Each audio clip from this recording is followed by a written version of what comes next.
Good morning everyone. How are you? Hopefully you can see me and hear me okay. Using a new laptop, so hopefully works. If you can do a little like, that would be great, then I know it's working.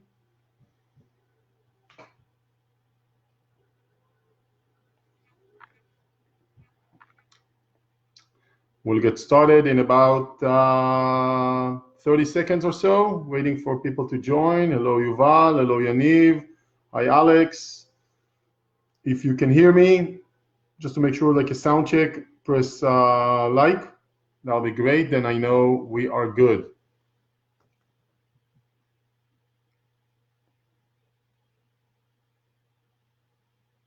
Perfect. Thank you. Thank you, Yuval. Very good. 10 more seconds, 15 more seconds, and we'll get started.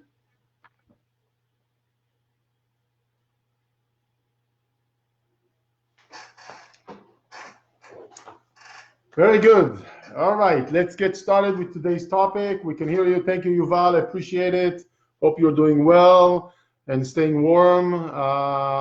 Thank you for joining me this morning for another session about real estate investing.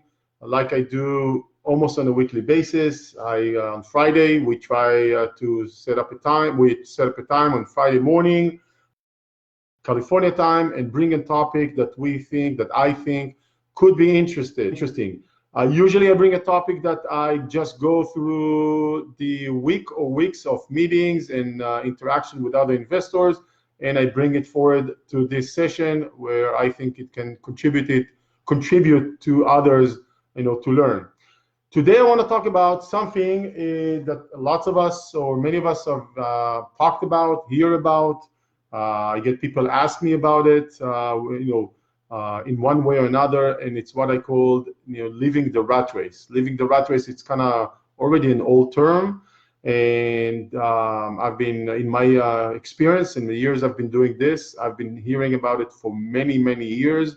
Every once in a while, someone comes up and say, hey, I'm tired of my job, I'm exhausted, I'm bored, I'm not interested, I hate it, whatever the reason is, and I want to quit with the rat race, so to speak.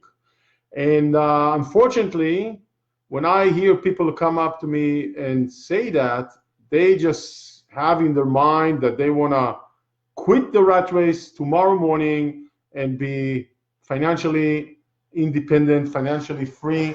And in most cases, we know that's not the case.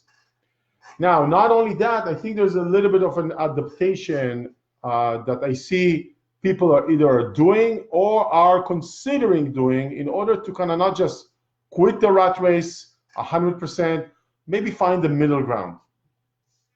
So first of all, the whole definition of the rat race, in my mind, what it mainly says is I don't want to continue doing my 9 to 5, 9 to 6, 8 to 7, whatever job, day after day, for whatever reason.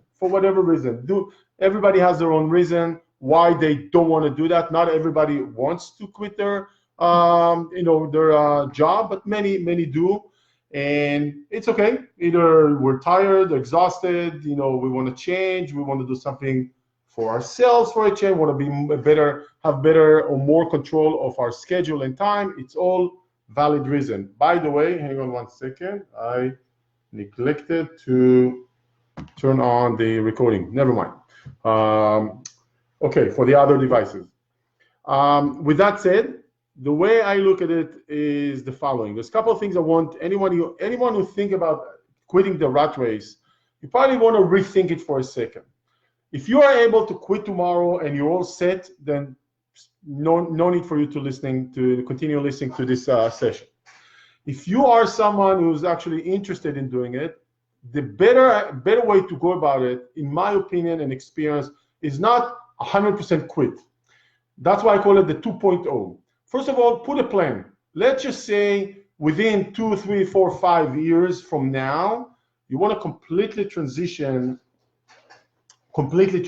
your position, your employment position. Okay. Now, when I say completely transition or somewhat transition your employment position, I don't necessarily mean drop everything and start doing real estate for full time. I actually mean reconfigure your life to enable you to do whatever it is you want to do most. And what I call the 2.0, for me, it means not quitting, but actually finding a position within the organization that I work for at the moment, or finding a position within a new organization that will be less demanding, maybe even less financially rewarding, but will enable me more flexibility with my time, or at least more flexibility, or will leave me more time, energy, and ability to do other things after hours. Okay, so if I work for a startup and it's a super stress demanding environment, and by the time I finish my work day, it's 7 or 8, even if it's just 7 o'clock, and I'm exhausted 5 days out of the week, then I'm not going to be able to do much. It's not very sustainable, real estate wise, after hours, right? It means by 7 o'clock I have to drop everything and kind of start doing my second job. And you know what? I'm tired. I'm exhausted, right? It will be probably more beneficial for you, unless you want to continue with the startup. There's nothing wrong with it. I'm just saying, if you want to kind of change things around, maybe find a job, even if it's less, if it's paying less. But by the time 5 o'clock comes, you are, you're done with your day, with your work day, or 6, a little bit more relaxed, less draining the energy, and come 6 o'clock in the evening, you can do on a daily basis, spend 2-3 hours, in your real estate business, right? Maybe even something that enables you a little bit more flexibility with the starting hours. Now, it may mean you're not going to be a high title or a super, egocentric title or a well-paid job, but if you do that transition, you will be able to accomplish something very, very, very important in my mind. First of all, you're going to be positioning yourself, assuming you want to continue with real estate investing, as still an attractive person for lenders. In real estate, lending is very critical. And when we want to work with lenders and want to obtain mortgages, because that's many times how we go about investing, if we quit our job and start doing real estate full time, like many times people tell me that's what they want to do, and I go, no, don't do that. Not yet. Maybe get to that. Maybe there's steps you have to get there. How about, first of all, remember, if you want to obtain mortgages and you don't have a job, guess what? The lender finds you unattractive and may not even give you a mortgage. So right there's a conflict here, right? You want to quit everything and start doing your own thing, but then you're not attractive to the lender. That's a problem. Again, going back to the 2.0, the middle ground, repositioning your job, finding a way to incorporate your work into the real estate investing. Now, when you do that, if you really think about it, you're also repositioning your day-to-day job in a way that it supports your bigger scheme of things, right? So very, very important to kind of think about it this way. And I'm not saying don't quit the day job, so to speak. Maybe do it in a stepping stone, or steps towards to the point you are well positioned, well ready to quit whatever. Maybe the real estate is already in place to quit your day job if that's what you want to do. Now, the second thing I want to say is that if you quit your day job and you don't have your steady income ready, streaming in, coming in on a monthly basis, very steady, that will put a lot of stress on you, right? So let's say you at minimum want to be in a position where on a monthly basis, some chunk of money is coming in to take care of the basics. Maybe it's not a chunk of money that will help you become financially wealthy or super wealthy, but maybe it's enough to lower the stress and to kind of take care of the basics, right? So if you set up a position where money is coming in, then that takes care of your livelihood without putting more stress. And then you still have an income where the lenders are like you and will lend you money.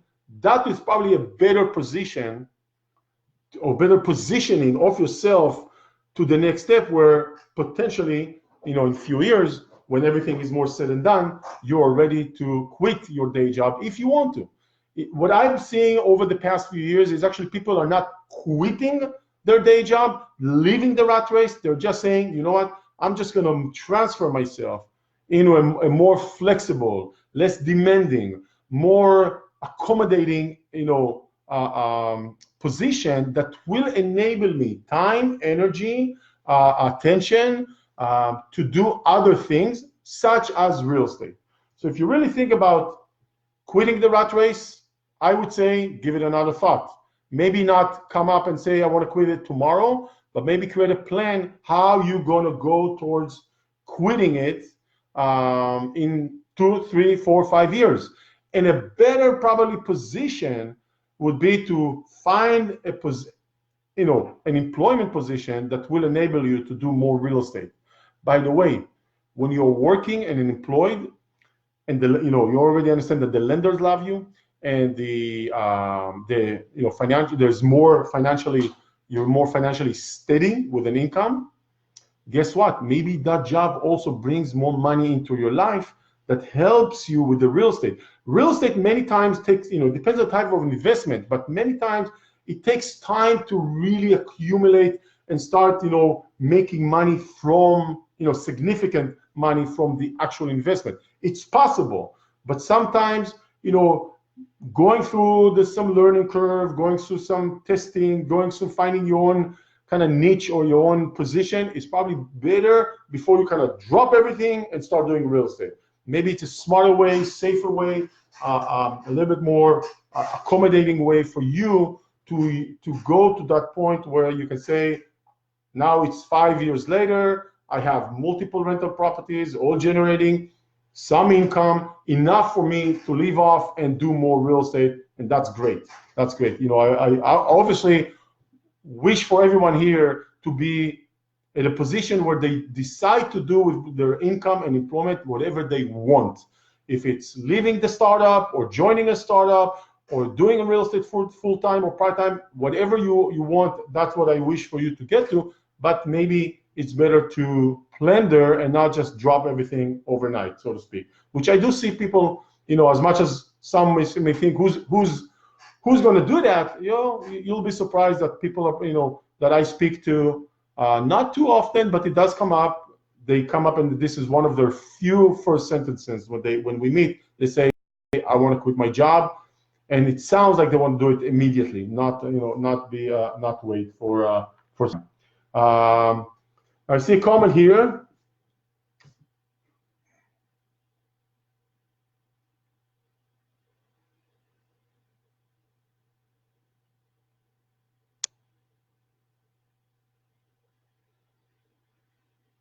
Well, I completely agree with Yuval's comment on the FIRE community. Absolutely, I think it's a great way to go about it, and kind of build yourself to that position. Yeah, absolutely. Before we conclude for today, I want to know. Thank you, Yuval, for your comments. If there are any questions related to the topic, anything that is actually related to real estate, you're most welcome to post it as well. I'm also gonna, for those of you who are speak Hebrew, I just created 2 podcasts for Israeli investors, investors who live in Israel, who are interested to learn more about mortgages for Israelis in the United States. So I'm gonna post link to our podcast, and you are most welcome to listen to 2 sessions that I just this week, one with an investor from Israel who purchased in the United States with a mortgage, with a US mortgage, just closed about 2.5 weeks ago. And then the other one is with a lender who is a US-based lender who has program for non-US resident or citizens or people who live in the United States. So if you're a foreigner, not necessarily just if you're an Israeli, but a foreigner who would like to obtain a mortgage in the United States to buy real estate, there are programs out there, by the way. And I actually spoke to a 3rd lender. I have already 2, but the 3rd lender yesterday who has a program, but they have a little bit of a limitation on some banking requirements. So by all means, we're not going to dive into it. It's there, and there are solutions out there for investors who do not live in the States. You don't have to speak Hebrew to get that program. You don't have to live or even visit in the United States if you want to get such a program. And again, and just so you know, I'm not a lender, so it's not me providing the program. It's a banking institution in the United States. Let's see. Today's short and simple. Sometimes I like it this way. However, if there are any questions or additional comments coming in, I'll be very happy to respond. Let's just wait another minute or so. And if not, we'll conclude it for the day. Very good. Nothing else is coming in. That's fine. We will keep it short today. Sometimes the topics are shorter, sometimes a little bit longer. Again, we talked about, you know, the probably a better way to go about positioning your life, your employment, in order to enable you more time to do other things. You know, mainly real estate, but it can be not just real estate. Other things being financially or investment activities. I am not a big fan of people who say, I want to quit my day job and leave the rat race because what are you going to do tomorrow? I think it's a little bit irresponsible and not going to benefit that person at all, or not at all, but most likely. So yeah, if you're not sure how to do, what to do, you know, what kind of a plan, what kind of a real estate can you get involved with, let us know. We are here to help you, work with you, real estate investors, on investing in real estate. Well, thank you very much, everyone. Have a terrific rest of your day. Have a great new year. Hopefully we'll do another session before the year end. And happy holidays, everyone. Thank you. Bye-bye. Bye-bye.